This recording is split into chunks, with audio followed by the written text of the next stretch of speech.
月に下り急行線、2020年9月に上り急行線の高架区間の使用を開始しており、この度工事の進捗に伴って上下観光線を市営から高架区間に切り替えます。これにより同区間にある1箇所の踏切が廃止され、安全性が向上しますですね。今後も足立区と協力し、2023年度の事業完成に向け工事を進めてまいります。詳細は市の手にとなっています。悪天候、やむを得ない事情により工事が進むのは3月27日日曜日から使用を開始しま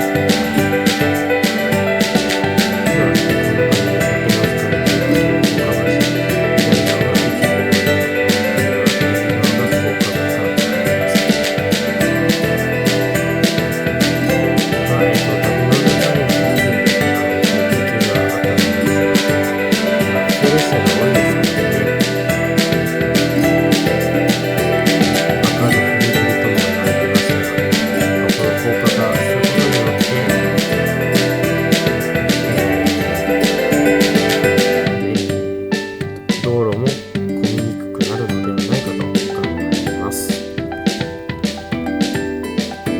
東武スカイツリー線竹ノ塚駅付近、西新井谷塚の塚で合わせましたが、上下観光線高架化についてです。1、使用開始予定日2022年3月20日日曜日からとなっています。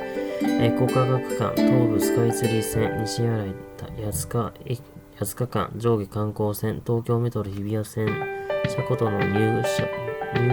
出庫線、同区間の下り急行線は2016年5月、上り急行線は2020年1月に変更がされています。東武伊勢崎線、連続一体交差事業については今のに書かれています。ちょっと、これ読んでも多分難しいことなので、気になった方はストップ失礼して読んでください。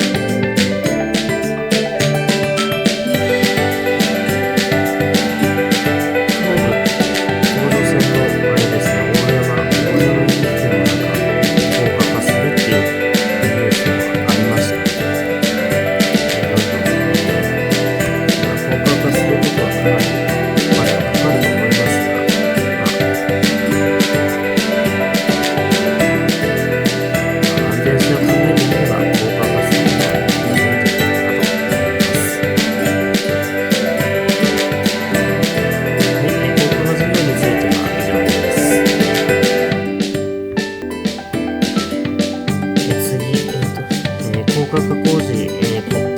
伴う運休についてのお知らせです。竹ノ塚駅、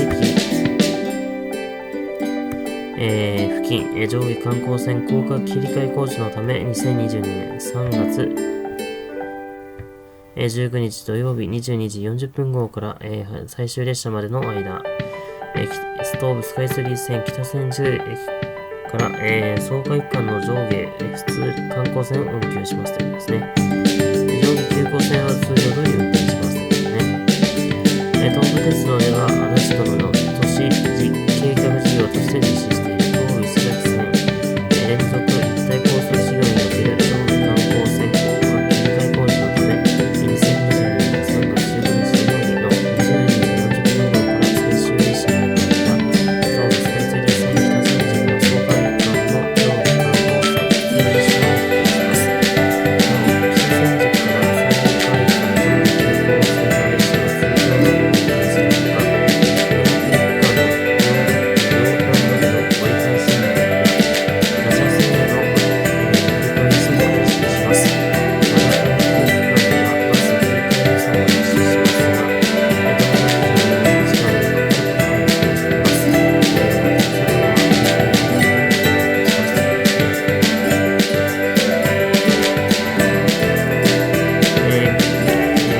普通列車の北千住から草加一貫で、運休となります。要するに草加で、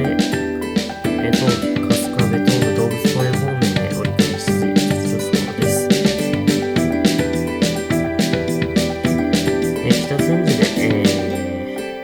草もしくは、日比谷線方面の普通、繰り返し運転を行いますということですね。